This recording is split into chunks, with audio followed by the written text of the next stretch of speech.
Okay, yeah. Southside, yeah. That's where I spend downtime, yeah. Ameen Intro, Rabbi, check the podcast for the smoke, yeah. I don't wanna. Ladies and gentlemen, boys and girls, we are back for another episode of Southside Rabbi. You're, and across from me. Wow.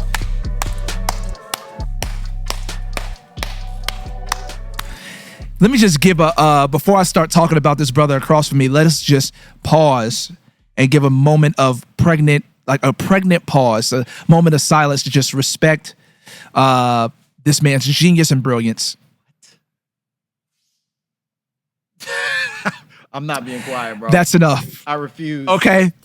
This person across from me, listen, man. There's a biographer named Walter Isaacson. Okay. That came out with a great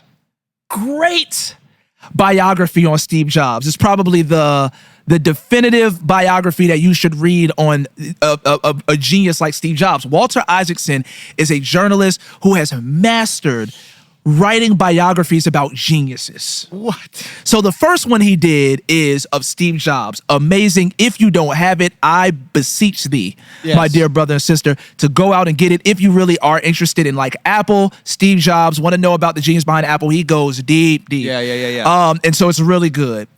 Walter Isaacson just released a new book about another genius, and his name is Elon Musk. That book has gotten a lot of criticism because some people feel like he went too soft on Elon Musk. Some other people feel like he was too harsh on Elon Musk. But what he did is he went undercover with Elon Musk for 2 years, and he was invited to all of the meetings, he had unfiltered access to Elon and his crew. And he said that I am here to just be a camera, essentially. So he doesn't really like to give his own opinion. He just reports what he sees. I saw. Right. Yes. Documents what he sees. And so that I was actually just listening to an interview from Kara Swisher, who, shout out to Kara Swisher. She's an amazing interviewer. Interviewing Walter Isaacson about that book because she wanted to press him on all of the ways that he wasn't truthful about Elon Musk, she felt. But she says that Walter Isaacson is a great friend of hers and a phenomenal journalist. Then Walter Isaacson was considering doing a third book. What? Walter Isaacson said, listen, I have done the genius of Steve Jobs. I have done the genius of Elon Musk. Now it's time to do the genius of Kevin Elijah Burgess. What? Walter Isaacson came here for 3 months.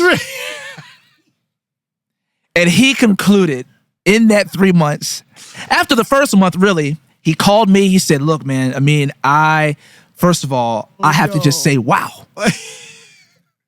Secondly, I just want to say, I have been doing this for 30 plus years, and I have never in my life come across a man with so much genius. Oh my God. That I feel like I should pack my bags and just go back home because I don't know how I'm going to do this. So I said, listen, Walter, just hang in there for a few more months. What? And after 3 months, Walter Isaacson came to me and said, I can't do this. It's too much genius. And he said, for me he asked, how could I describe the biography of someone who is as ineffable as Kevin Elijah Burgess? So he said, you know what, brother? I am sorry. Number one, I was honored to be here, grown tremendously a bunch. And I also want to just take my hat off to you all for allowing me to be in the orbit of such a man named Kevin Elijah Smooth and Groove Burgess. And he just said, I'm not going to do the biography. I'm just not good enough. He gave up. And that, ladies and gentlemen, that is when I recognized, I said, if Walter Isaacson can't do it, who can? Wow. That was so amazing, I just want to let you all know that the genius of the man that is sitting across from me, the way that it radiates, is something that you cannot really describe unless you experience it yourself. Ladies and gentlemen, I am talking about nothing other.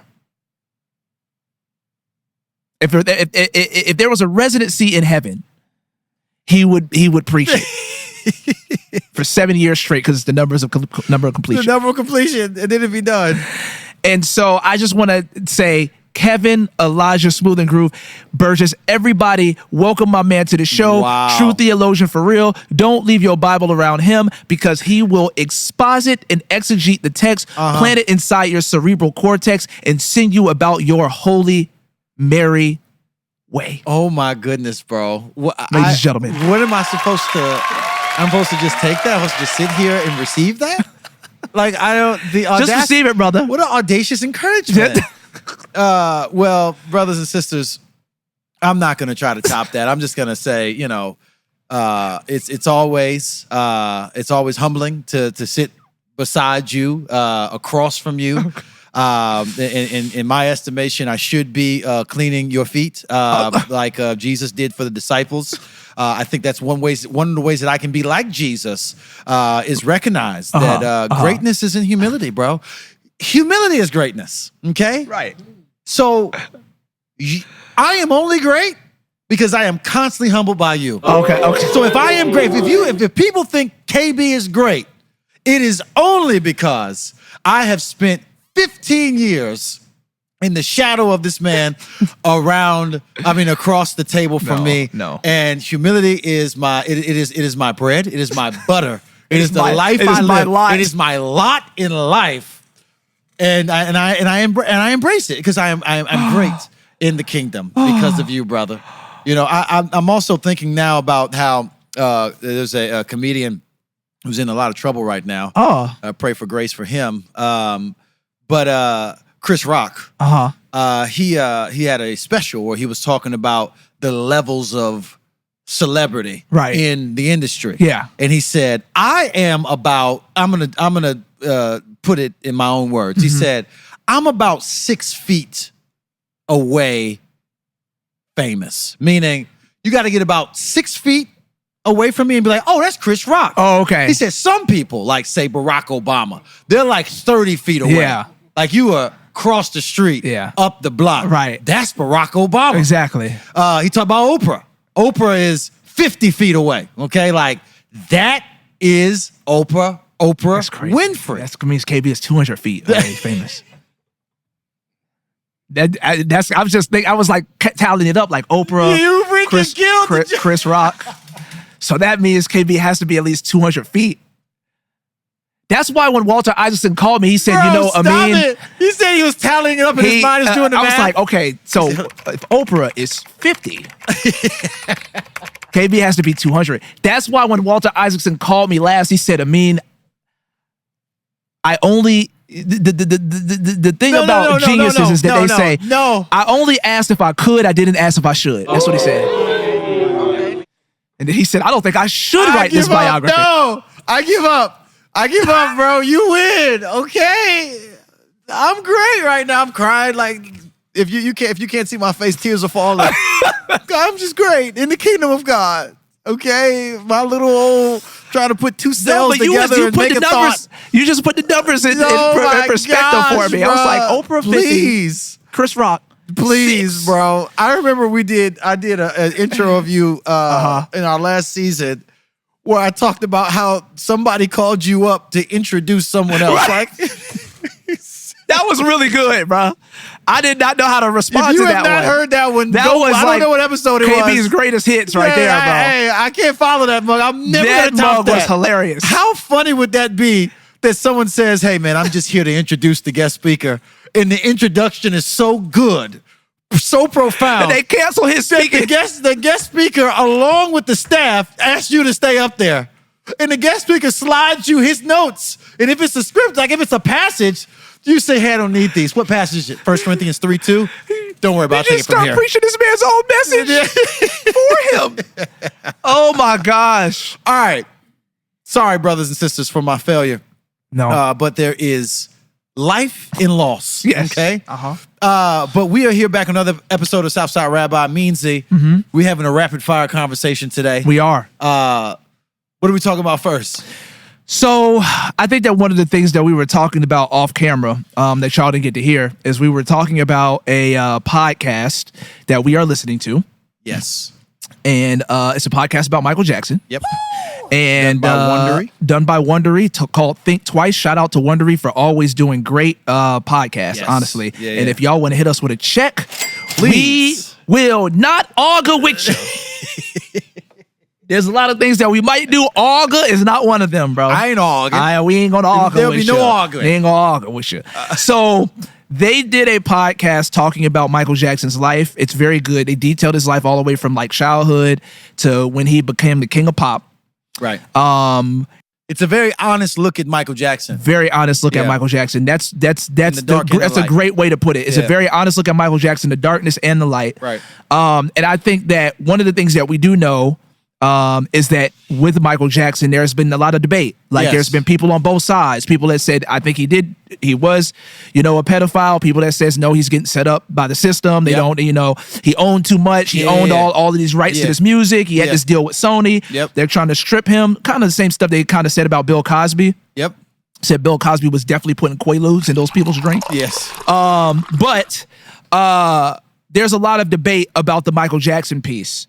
And one of the things that KB said to me when we were talking about the documentary is he was talking to a pastor, a pastor that we know named Pastor Tone out in Philly. Shout out Pastor Tone. Pastor T. And he was talking about that we let our visions get clouded or we get blinded by a person's celebrity. That's right. So that we're not able, by their status. So we're not able to look at a situation as objectively as we should because we have bias because of their status. That's right. And then he said, if you take all of the stuff that you know about Michael Jackson and you imagine that this person was your uncle, like your Uncle Ricky. Yes. Or, your Uncle Brad. Right. Or whatever. And you found out that your Uncle Brad, let's say that he was a hedge fund manager. He had all this money. Yes. And Uncle Brad said, I am going to build a home that is tailored towards children. Yes. But it's not going to be a children's business Not like my a children. daycare. Yeah. Yes. And it's not going to be towards my Your own children. children. It's going to be towards random children. That are fans of my hedge fund.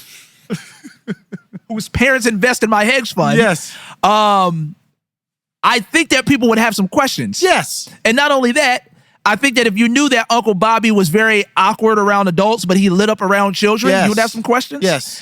And I think that if you knew that Uncle Bobby was flying kids out, kids was getting flued out. Yep. Just fluing them everywhere.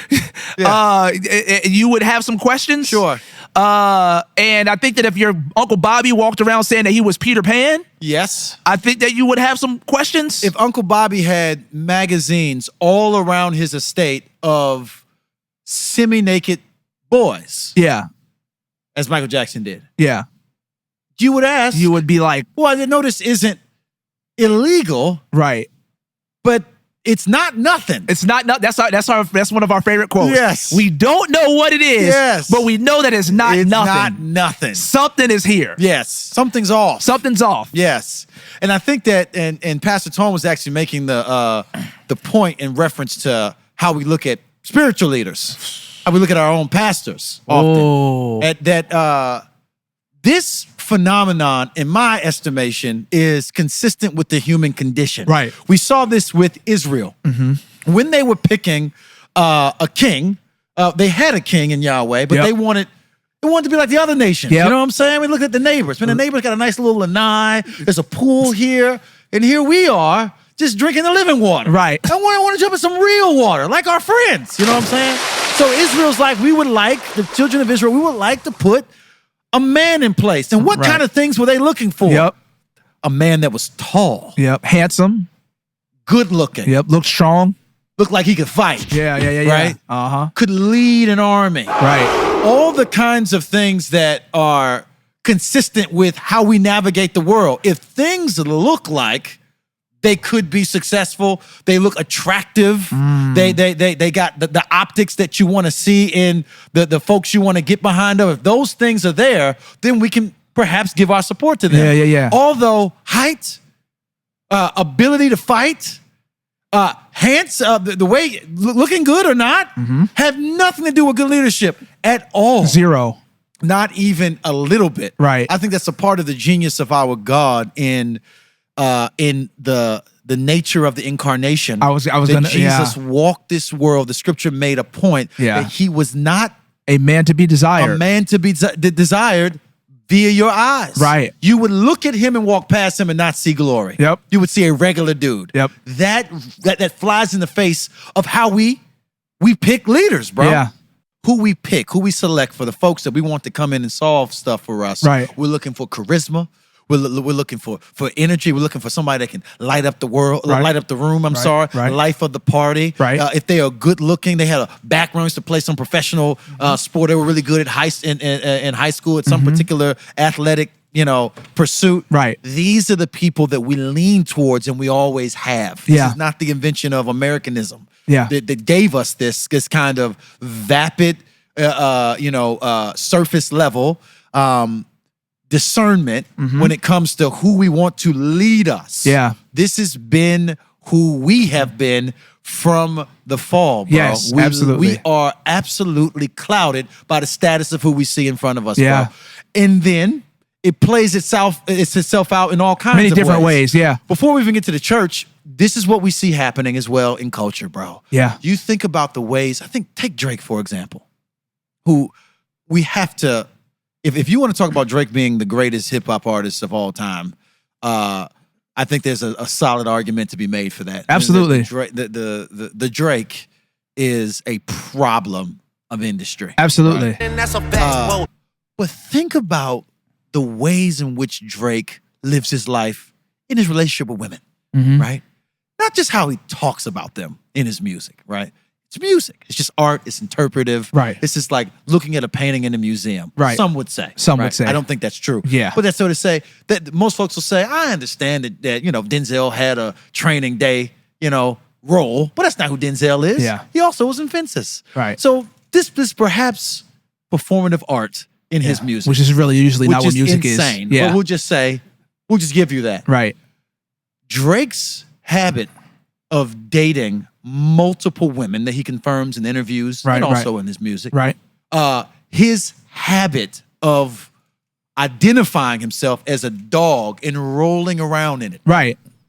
If it were true that even a third of the women that he says that he has been with, if that were true, think about the laundry list of women that he has been with and discarded, bro. Yeah. Would this be the kind of guy that you would want to be around, dear wife? Would this be the kind of man that you would want your husband to be friends with? If you are a man of character, integrity to any degree, would this be the kind of dude that you want in your clique? Right. The man that uses women, there seems to be no boundaries of who he will get with. I don't care if there was some relationship that is now being violated because a friend of yours was involved with her. Doesn't matter. I am a dog and I lean into it and I'll be a dog for the rest of my life. Yeah. Is this the kind of person that you will want to be around? Well, if they are that kind of person, but they're rich, then we say, and they can give you opportunity. They can give you opportunity. There's a step up for you. Yep. They're this kind of person and they are well loved anyways, right? If they're this kind of person, they're also considered handsome or attractive. Like a bunch of women want to be with them. Well, a bunch of women want to be with Drake. What's he supposed to do? Say no to them all? Okay. Wouldn't that be what you would do if you were him? Right. Okay. All of those things, bro, become like standard for us, but they are pointing to the fact that we are blinded by their status, bro. Yeah. The fact that they have, because if Drake was working at Home Depot doing all of these things, yeah, you would say he's a terrible man. You can be sexually promiscuous. You can be a terrible man and terrible to scores of women and work at Home Depot. Yeah, it happens all the time. Yes. Yeah. It isn't like inherent to being rich and famous. They're having status. Sure. Right. They might give you access to another level, we'll say class. Right. No, in a classist sense. In a classist sense, Maybe be a group of women that perhaps wouldn't look to somebody who worked at Home Depot. They're only looking for athletes and entertainers. Right. But it's the same thing. It really doesn't matter, kid. Yeah, it's the same game. You have some folks that have money that they can afford to spend all their days and nights working on their look. There are some women whose job, as far as they can discern, is to look attractive to men. Yeah. So perhaps that group of women, maybe he is swimming there, but it's the same reality. They're just human beings, bro. Right. The exploitation of human beings consistently in interpersonal relationships between men and women is a universal experience. Right. He does it in our faces, talks about it in interviews, and writes songs about it for decades. Well, not for decades, for a decade long. Right. But that's still the man, though, bro. Yeah. That we would love to have at the cookout. We would love to have him at the crib. We would love to hang out, see him at a meet and greet, ask him questions. Probably not about that. Right. We want to talk about his musical abilities. I'll give you that. But there's no stain on how you perceive him because he is protected by his celebrity, bro. Somebody tweeted about this a while ago about, wow, they were like, man, it's crazy how Drake has made a whole career off of exploiting women. Yeah. Song after song, bro. Right. If you were to take the same record, but the guy works at Home Depot, he can't sing, it's not being produced, he's just saying what he did. Right. You would look down on this man in disgust. Mm-hmm. But there is no kind of, I said in Dangerous Jesus that there is no sin that success can't atone for. Yeah. I think you could say the same thing about status. Ooh. There is no bad character trait that status cannot make up for, bro. And then that shows up in churches as well. Yeah. Right? Yeah, that's true. It does show up in churches, and I think that that's what we see. And you see that it's so funny that we see the children of Israel basically telling God as their leader, we don't want you to lead us anymore. Yes. We want to have a human leader like the other nations. Yes. The other nations, they walking at night by a lamp and some oil. We don't want to walk by night by fire anymore. Kind of glory. Why? Why do we need that? And there is a type of discontentment that the human heart has. Yes. That you can have everything. Yes. And still not be content. I mean, they had the living God as their leader. Yes. Walking with them. Yeah. Day and night. Right. And still said, hey, we want a leader like the Absolutely. other nations. Yeah, and for he sure. needs to be tall, handsome, strong jawline. Yes. Needs to be able to fight. Yes. All of that. And Saul ended up being a nightmare for the children Absolutely. of Israel, Yes. right? In the long run. Disaster. And Right. and then I mean you got disasters after that too. I mean, Sure. and then you had the book of Judges where children of Israel politically were in such a slump. Yeah. And as far as their character, God had to raise up a judge to save them. And it was Right. just like a cyclical, thing of Israel. failure loop. A failure loop. Yeah. Of deliverance, failure. Right. And so, but I think we see that again, like you also said in the person of Jesus, that when you have the religious establishment looking at Jesus, they're like, you don't look like That's right. our savior. Right. Bro, Yes. your mom work at the Piggly Wiggly down the street. Yes, we know yes. her. Yes. You know what I'm saying? Mary? You're from Mary? From round the You mean way. Mary that be selling me the food stamps. Yeah. And But I think that's bro, I think up? we are Israel, right? I mean, we are. We That's are what I'm saying. That's the point. In that Yeah. we have the same We do the same thing. predilections. I think when we're gathering for ourselves leaders, and I never forget that Paul points out in the passage where he's talking about itching ears. Yeah. These false teachers Yeah. are gathered by the followers, Yep. not the other way around. Yep. It wasn't like the false teacher then though the false teacher will certainly be held to stricter judgment Right. and be held responsible. Right. But you're not clear. You're not cleared because it wasn't you on stage saying the stuff that was wrong, Right. or behind closed doors doing the things that were wrong. Right. You're not cleared. There is no false teacher without false followers in Paul's estimation. You gather for yourself the people that tell you the things that you want to hear. That's not everybody's story. Right. Some people are like how Jesus talks about those causing the little ones to stumble. Yeah, legitimately deceived. They are taken advantage legitimately of. deceived, legitimately being taken advantage of. Yep. But more than not, this is why this conversation is important, King.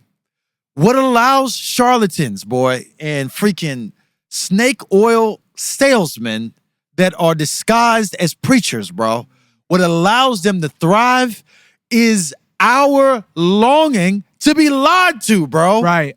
Sometimes we would prefer to be lied to than to actually have to do the very inconvenient work of measuring a leader next to Jesus's commands, indicatives, principles about what you want in a truly godly leader. Right. Like the Beatitudes, for example. Right. Is this leader a peacemaker? Are they known for being the kind of people that can dampen or put out fires? Or do they have a history of creating them, keeping them going? Right? Those are not the kind of questions that we ask. In the interview, or even if I'm considering who is it that I'm going to map, my goodness, I'm going to map my Christian walk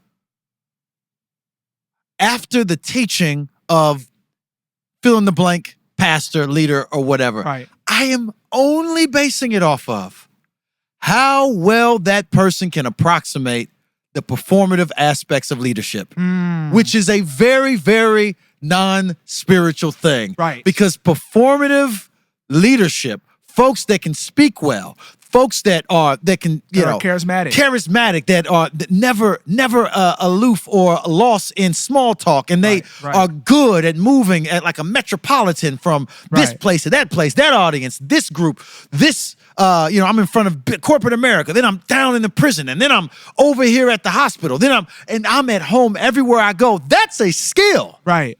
That is not leadership inherent to the Spirit's work in your life, right? And or true leadership, because true leadership actually is a lot less exciting. It's a lot more boring. Yeah. It's same reason we like conspiracy, man. Yeah, that's right. It's just much more entertaining. It's way more entertaining. The truth is it's just much more boring and plain. For sure. And sometimes that's how leadership is. Yeah, for sure. So your leader has to be charismatic. Yes. Your leader has to be, the tough guy. Sure. Your leader has to be like, I call it outside, I call a spade a spade. Yeah, for sure. There's times for that. Yeah, Leadership for does sure. require that. Yeah. But that is not like a perpetual characteristic that you must have as a leader. You also have to be able to be gentle. Yes. And humble. And understanding. And empathetic. Yes. You know what I'm saying? And sympathetic. Right. And kind. Agreed. And I think that it's an unfortunate kind of it's an unfortunate behavior for us. That I can't live my life testing if everything that somebody tells me is true. Right. I would literally be checking all the days of my life. If we talk about there's a theory called truth default theory, which is that the idea that humans largely believe that people are not lying to them. Right. So like we live in a society that's really contingent upon that. Yeah. If I go to Starbucks and you tell me how much this costs, I'm not taking out my calculator. Most of us aren't taking out our calculator to say if these egg white bites match this caramel, whatever. I trust that your register was right. Right. I hand you the money and then you give me back my change. Yep. Or even with debit cards, even more trusting. More. You're just swiping a card. I don't even know how much you swiped it for until I've seen my bank account. You're probably not going on after every purchase, making sure they swipe the right amount. $3.43. This is $45. You know what I'm saying? So I think we have to be able to trust each other to some degree, or we won't get anything done as a society. Yeah, we have to trust each other to function. But in truth default theory, what you find out is that those societies can function to some degree by, hey, I can't fact check everything you say. I generally got to think that you're telling me the truth. Right. When you get on the highway, you generally believe that everyone around you has a license and they're not drunk. True. Generally. If we didn't do that, you will be driving in panic all the time. Yeah. Or not driving at all. You would not drive. You would stay home. Yeah. That's right. You would be crippled by fear. Right. You'd be crippled by what could be. Right. But in truth default theory, you also learn that bad actors get to navigate for years, typically unbothered, because they get to skate on the disposition of most human beings, which is that there's no way that you're going to be who it seems like you are. Right. Yeah. Yeah, it's almost like the Scamanda podcast. It is. When we hear, like, I know y'all probably haven't heard of it. Some of you may have, when she was basically scamming all of these. This is a lady named Amanda who was feigning the fact that she had cancer and was scamming everybody. And one of the biggest people that she was scamming was her church. What's her church? And they all would see things that objectively did not line up with reality as far as someone who was sick with cancer. Yes. But the reason that they didn't believe that, the reason that they kind of suspended in their own mind, is that they were like, there's no way that she would do something like that. That's not possible. She got up There's here no with way. her She said whole she was going to family. be dead. She said she's going to die in a week. Yep. And she's still alive. That must be a miracle. Yes. It cannot be that she's lying. That she's lying to us. Yeah. Yeah. And so bad actors take advantage of our trust. Absolutely. Which means that they could perpetually continue to harm Yep. and enrich themselves by taking advantage of other people's Absolutely. trust, because they know that our default is usually to trust people. Absolutely. Yeah, Yeah, for sure. yeah. And the church is in a lot of ways it's a hot spot for that, King. Oh, I mean, it is. I think I've mentioned on the show before about when I was in college, I learned about this story of this man that was on death row. He had preyed on more children than he could probably remember, and in terms of sexual assault. And he was interviewed on death row. Yeah. And they asked him, all kind of questions about his psyche and how he got to where he was. One of the things he brought up was how one of his favorite feeding grounds, for lack of better words, was churches, because of how forgiving and trusting they were. Wow. Even if they caught him in something compromising, they still were more prone to lean away from what it looked like and believe something else. Right. It was believing the best at all cost. Right. Right? Mm. I mean, you're weighing the fact that there are children in the mix. Right. But that can't be. And he wouldn't just look us in our face. I have been, I'm thinking especially younger in my walk, sitting with a brother who's weeping his eyes out, saying all of the right things you say when you're repenting like a Puritan. It's just me. This is no one else's fault. This is on me and my lack of fear of God. Oh God, would you make me everything? You're like, oh my gosh, this is Jesus at work in this person. Right. And the dude, we find out later, was lying through his teeth. All of it was an act. See, it was so good at faking that I think he deceived himself. Right. I think he walked out of that mug like, man, that came from a real place. Yeah. But it's just method acting. Method acting does come from a real place. It does come from a real place. Yeah. You have to channel real emotions, real Yeah. feelings, real desires. Real imagination. If I were to be repentant, Right. I would sound like this according to the scripture. I would feel like this. And I would I'll react own like it. this. Yep. Yes. Yep. It's method acting. But I think what we have to sort of develop to get a muscle for is asking the kinds of questions that reveal what is underneath the surface, and then holding people accountable to be who they must be if they're going to hold these positions of leadership and authority over us without exception, no matter who you are. Right. To kind of circle it back to how we started this conversation, a pastor friend of mine was working with another pastor, and he was talking about how he noticed extreme defensiveness in ways that would have been an obvious red flag if it was his uncle. Mm-hmm. If Uncle Jeremy, Right.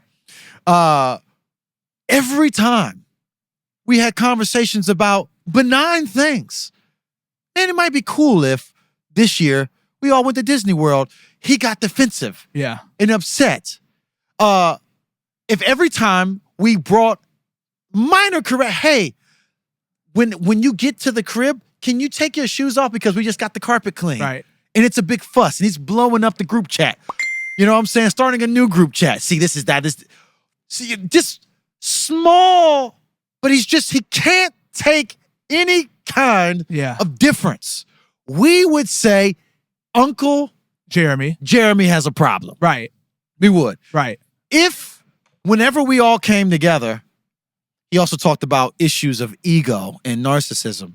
If every time we came together, Uncle Jeremy had to do all the talking, no one can get a word in. Right. Uncle Jeremy has to be the one who has the first, middle, and last word in all of our exchanges. We would say, that's not okay. Yeah. He talked about how this particular pastor that he was working with would oftentimes in his sermons talk about him. So some conflict they had over tea the morning of would show up in this pastor's sermons. That's not good. Right? Yeah. He said, some people out there think that we should be doing X, Y, and Z. But if they listened to God, they really knew God. If they really were in his presence like I am. If Uncle Jeremy did something like that, right? Yeah. So instead of, talking to you about some challenge he has while y'all are praying over the Thanksgiving meal, he's saying, God, I just hope you can help us with our spending habits, the ways in which we think that we can just, buy whatever we want. A new car every year? That's vanity, Lord. Help us to see, Lord. And Father, would you speak to the wives for a second, Lord? Lord, would you talk to them about the ways that they keep dyeing their hair? Let that gray hair come in. Who are they trying to look good for? Some dude at that new gym that they just joined? Why are you at the gym anyways? The body passes away. Lord, please, by your grace, open up the eyes of those among us who are young and not doing good in school, not listening to their mama, thinking that they're big and bad, like I would knock their teeth out of their mouth if they were to step to me that way. Could never be me. If I was his daddy, I would put him in his place. Lord, would you do something with that little boy's heart? Show him about how obedience is better than sacrifice. In the name of your son, we pray. Amen. Just using God as a vehicle to stake your grievances with everyone else. Yes. And as a vehicle for your own self-righteousness. Yeah. That's not good. Anytime we're using God as a means to state our grievances with somebody else or a vehicle for our own self-righteousness, it's never a good thing. That's the definition of spiritual abuse. Yeah, that's what that's called. Yes, that's called spiritual abuse, bro. Yes. Yeah, bro. That's what that is. Absolutely. Yeah. And we've seen it. We've seen that in churches. I mean, all of the stuff that we've seen, come out about the churches, especially stuff that was happening to SBC. Yes. It's there. It's there. And I would say it's probably a good practice for us brothers and sisters. What do we do? Yes. Is that if somebody is cloaked in celebrity or power, ask yourself and we're just going to use Uncle Jeremy. Right. If the average person that I know, just some random family member of mine, doesn't matter how you feel about them, good or bad, if an average person with no power, status, or prestige was doing these things, would we rock with them still? Mm-hmm. Would they still be invited over? Right. Will we still be defending them? Right. Will we going to bat for them? Right. Take any celebrity you can think of. Right. Take any of them. If they were not well loved, because we love people that are well loved. Yeah, that's true. In business, one of the things that we talk about in marketing is that you often want to show things as successful. Yeah. You'll put that in these things sold out in 24 hours last time we put them out. Right. We can't keep these on the shelf. All of that is selling success. We are drawn to the things that work because it feels like if a bunch of people are enjoying this, then I am missing out if I'm not also enjoying this. Right. Or I can put confidence that it actually works. It is the testimony of the many should give me confidence in my position. Right. We do that in life. We do that with products. We do that with celebrities because a lot of people like what they do. Yeah. And we don't think, man, I read this comment the other day. Somebody hopped on somebody's post and went in the comments. Somebody was giving some take in marriage about getting along. Right. This is some tool that I use to get along with my spouse. Somebody went in the comment section was like, as a therapist, I don't agree with this. I think this is wrong, blah, blah, blah, blah, blah. Somebody responded to that, and then they followed that up and said, well, I'm actually a therapist for prisoners. Family. God bless you. So glad you're doing that. Family therapy. Yeah. First of all, family therapy is a very big. That's also big in and of itself. A family therapy. What I do is I work with children and parents. That's my specialty. That's very different from working with married couples. Right. Our therapist doesn't even do marriage counseling, even though she has some training in it. That's not her specialty. Yep. If you're talking about like sex addiction, that's a whole different discipline. Absolutely. There's a whole world. You aren't just somehow qualified to speak on anything, Because on you're a everything, counselor. because you are a counselor. But again, truth default theory, it argues that we would prefer to simply hear you call yourself a therapist and think you can do therapy on everybody. Right. My sister-in-law is a nurse. That must mean she's a doctor. Right. Anything that I have going on, I'm going to ask her. And I literally feel like that now. Yeah. Dami, my foot isn't, my foot, it feels like it's about to fall off. Growing out the back of my I need ankle. you to speak to all of the conditions around foots. Right. Help me with my foots. I'm not a podiatrist. right. Exactly, bro. Yeah. That's just who we are. And I think that we're going to get into what do we do, but I just want to overstate, though, this is why it's been so important for Ameen and I to resist that easy answer, Yes. natural reaction, reflex. Yeah, that's why we always say no easy answers. No is a easy mantra answers. of ours. Sometimes searching for the truth is hard work. That's right. That's and right. It's done that way for a reason. That's right. That's Yeah. right. Yeah. Because typically anything worth, especially if you are, anything worth having, especially for life, bro, like stuff that you are betting the house on, bro. Right. Do the work. Right. And I can't think about our spiritual well-being. Who is leading the organizations that we have? Who is putting together the sort of triage for our medical treatment? All of that is monumental. So if there's any place that we need to ask the tougher questions and then respect the answers, right? Because that's one of the things that we saw with MJ. Yeah. Because with MJ, because his music is perhaps some of the greatest music that's ever been made by any human being ever. Right. Okay? It's very difficult to work past all of that. The same ways in which R. Kelly was dropping hit after hit after hit, as there was a video circulating on the streets of him committing heinous crimes. Yeah. And as folks knew that he was married to Aaliyah when she was young. Yes. And folks said, that's odd. Put on that R. Kelly. I believe I can fly. You know what I'm saying? Yes. Yeah. Boondocks has this powerful scene of R. Kelly in a courtroom, and as all of this incriminating evidence is stacked up against him, he takes the stand and starts singing. And everybody all forgot. of a sudden, even the judge is doing karaoke with R. Kelly in his courtroom. Yep. Now I'm honored to have you here, R. Kelly. You convicted predator, you obvious predator who sings very well. Right.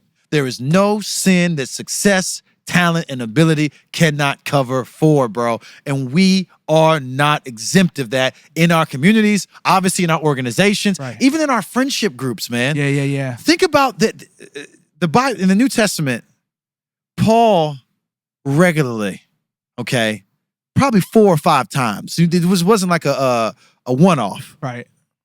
Says that there is a place where you should avoid a person. You can get to a place where you say, we can't continue to be in a relationship anymore. Exactly. Jesus talks about wiping the dust off your shoes, going on about your business, not casting pearls among swine. If you are with a group of individuals that don't want it, don't stay for too long. Right. Move on. Right.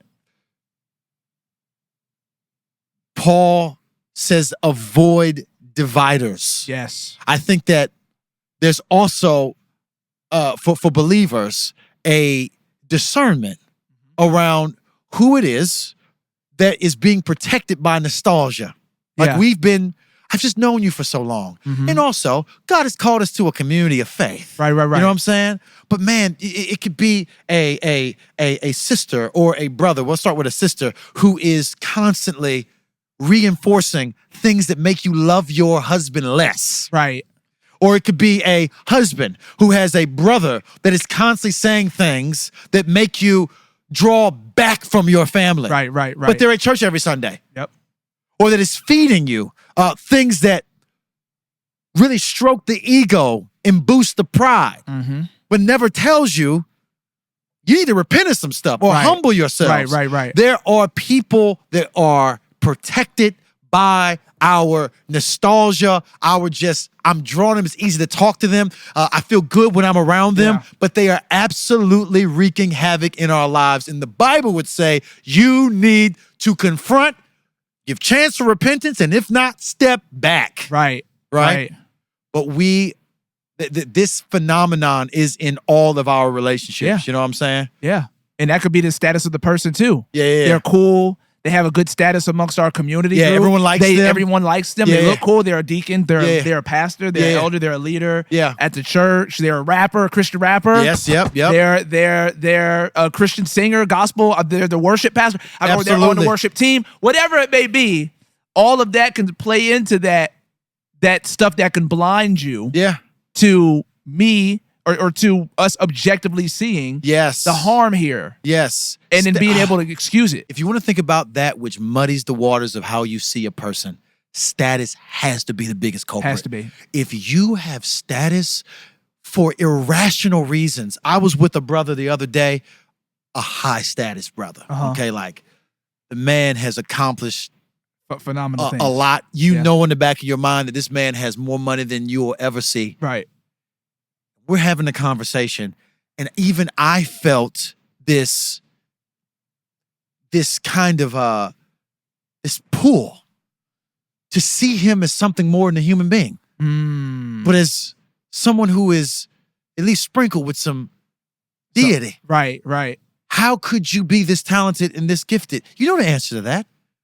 God. That's how. Exactly. That's right. Hard work. Right. It's actually not mysterious at all. Right. It's true. God gives people, they work hard, and then they can do certain things very, very well. Right. It's a very simple formula that becomes unimpressive when they're dead because someone just replaces them.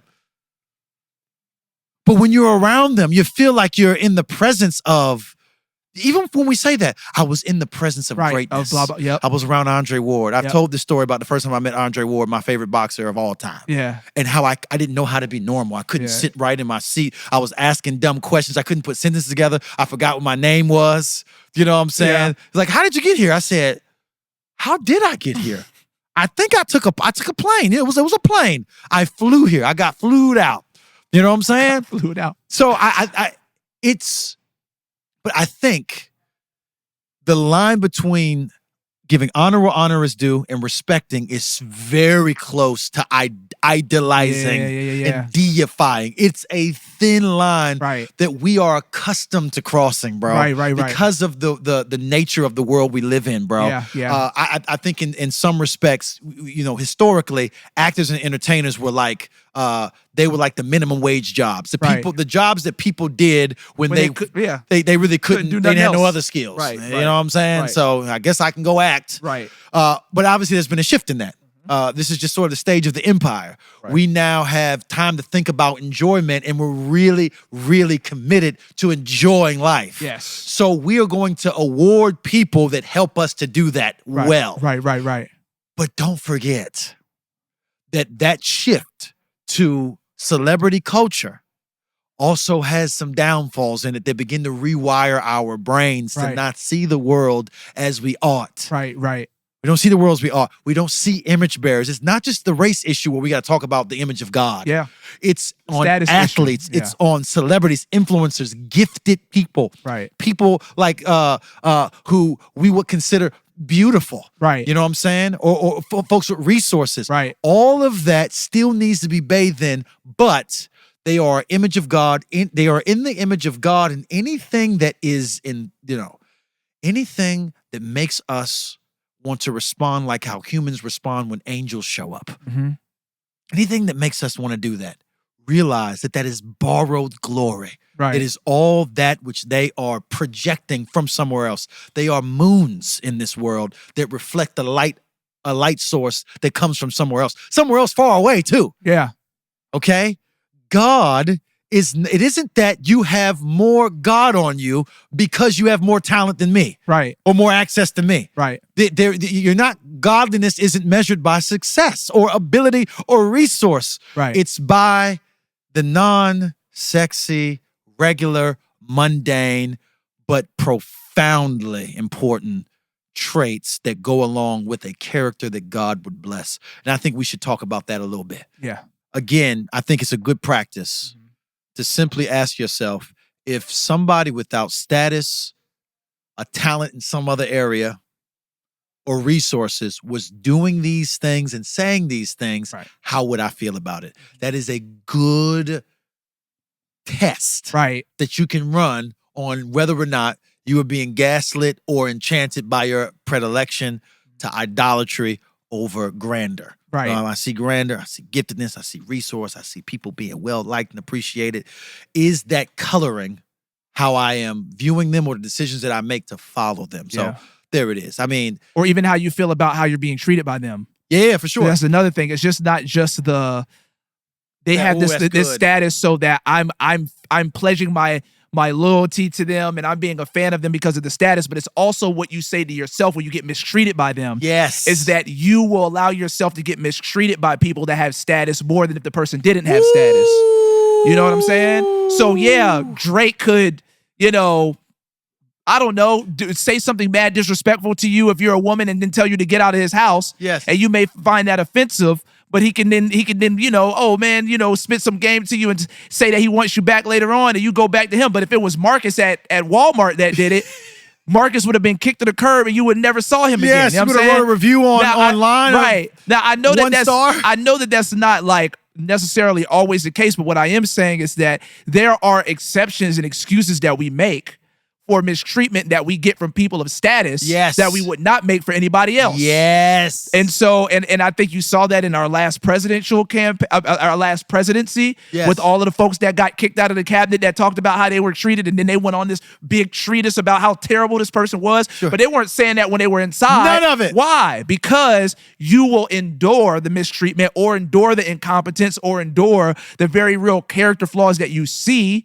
because of their status. Ooh, come on, especially if their status will give you something. Come on. You know what I'm saying? So yeah, I know that this president, we have to take certain things off of his desk so he doesn't send us into World War III, but I could be vice president soon. Yes, one day. I could be That's right. Right? And so, but if that was and a lot of people like this guy. And a lot of people I can't be seen as a rhino. Right. I can't be seen as a person that's soft. Yes. And that's working with the other side. Yeah. So I have to like him too. And so the status, then you can actually start debasing yourself. Yes. Based on the status of another person. Bro, I think we also see that in marriage too, bro.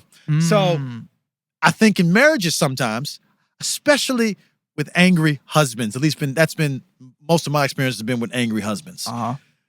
Is that what you'll find is that you can begin to feel like your spouse is a safe place for you to abuse. Ooh. You feel like I can use my family as punching bags, because punching bags don't punch back. We always say it in the gym. Yep. You have some dude come to the boxing gym and looks amazing on the bag. So he start having punches throwing at him. But punching bags don't punch back. Put him in the ring. Yeah. Then let's see what he does. Right. What we will often see in marriages is that you will talk to your wife and your children a way you would never talk to your boss. And here's the thing, Mainsy. Your boss can be far more disrespectful than anything that your wife or your children have done. It's not like you don't know what it is to be offended by your boss. Right. Your boss can be one of the most... I had a homie one time and said that his boss used to curse him out all the time. Constantly in front of other people. Fam. But it never would cross your mind to stand up and say, you know what? No. You are not going to talk to me about that way or talk to me that way, or to then begin to get real petty and disrespectful and angry and punch a wall. I've been to a lot of workplaces with bad bosses, bro. I ain't seen no holes in the wall. That's so ain't true. nobody punched no... The drywall is fine in the workplace. But it's not fine in your crib. But it's not fine in your house. Because you feel a safety to act in a way that you would never act anywhere else with those you say you love the most. And it's largely because of the consequence. Everybody with young kids knows, okay? You pick your children up from school, bro. They get in the car, especially my little baby girl, bro, okay? She gets into the car after a long day of trying to be on her best behavior for these teachers, and she lets her hair down, bro. She can't listen. She becomes real mean. She becomes real inflexible. Right. She talks. She starts talking back. Starts screaming and crying a whole lot more than usual. And all my kids did this. My daughters just perfected it. Okay. And to the point where I had to go do some research. What is it? She wasn't acting like this morning, and she also doesn't act like this in school, in school or on the weekends. What is it? And they talk about how children, when they go to school, they are on their absolute best behavior because they are surrounded by consequences. There's social consequences. There's authority consequences. I realize, that I got to carry myself in a way that's consistent with how we're supposed to act in these spaces. If I don't, I can get a bad grade. I can be put out of the classroom, so on and so forth. Right. So they give it their all to keep it held together while they are at school, largely. So when they get in the car, they are exhausted, and all they want to do is whatever they want to do. And sometimes, because of our children are sinners as well, I know some folks like to hear that. They are. Mm-hmm. I don't know how you can disagree with that, even if you don't believe in the Bible. Right. If I define what a sinner is, and I say, do you think children act like that? If you have children, you have to say, I am an atheist, but absolutely yes. Right. They were right about that. Yes. Anyways, but what we find, though, more than not, bro, is that they will let their hair down and let their desires run wild, and those desires are mingled with things that are actually contrary to good, behavior anywhere. Right. You know what I'm saying? Right. So, but that's what happens, though. We do that with each other, bro. Mm-hmm. It's because of the status of this marriage, I get to actually act in a way that I would be embarrassed if this was videotaped and uploaded to YouTube. I used to tell my young dudes I was young too, but when we did discipleship, I used to tell them that all the time. If you're going to carry yourself in a way that is integral in your household, we all dropped the ball, bro. Right. I have dropped the ball more times than I can count. Mm-hmm. But you want to be thinking, would I be embarrassed if my pastor was here listening to this conversation? Right. Would I be embarrassed? Right. The church members, you know what I'm saying? Were observing the way that the voice I'm using, the analogies that I'm using, the stories, all of that. Would I be embarrassed? If you feel embarrassment by the presence of other sinners, then be convicted by the presence of a holy God. Right. Okay? Be convicted by that.